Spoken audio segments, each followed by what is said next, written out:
crimes had no proven link. Just our leading theory was that both were fallout from prior street shootings. No gang spokesman or rival rapper ever came forward. Police Commissioner Davis called Scoota's death a brazen murder that happened in broad daylight, but emphasized that the case belonged to detectives, not showbiz drama. Another layer of tension surrounding Scoota's rise came not just from rivals, but possibly from his own side of town. In the years leading up to his death, whispers began to circulate that jealousy was growing back home. Some felt he switched up, others didn't like the spotlight he was getting. It wasn't unusual in Baltimore. Success could be seen as a betrayal, especially in a city where so many are trapped in place.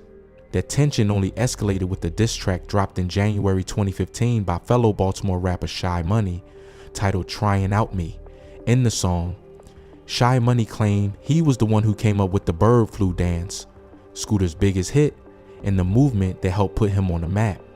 The track was more than music. It was a direct shot at Scoota's credibility and the authenticity of his come-up. Behind the scenes, the detectives did follow some online trails. Social media chatter had exploded with speculation. Fans on Reddit and elsewhere spun stories that Scoota's murder was payback by rivals in the local YBS crew, or even connected to a separate scandal involving a rogue Baltimore police officer. Some pointed out that Scoota's close friend, Fred Catchings, aka Lil Fred, was facing charges for shooting another Baltimore man just days before the charity game. A few threads linked Scoota's killing to that ambush.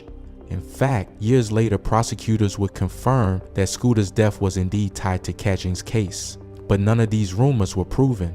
Police urged citizens not to take justice into their own hands, as TJ Smith warned the public. If you're looking at this from a retribution standpoint, it's a waste of time. We'll be back up here talking about you and your friends.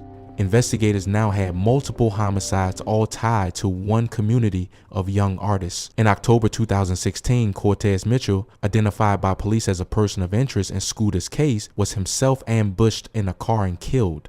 A WBAL report noted that Mitchell had been one of 4 people police were looking into in connection with Scoota's death, and that his own shooting was described by authorities as retaliatory violence.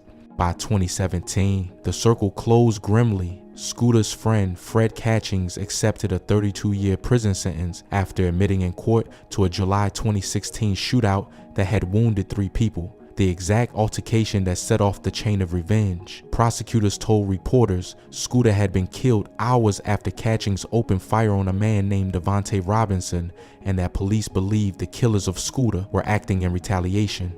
In short, the police explanation had proven tragically correct. Scoota's death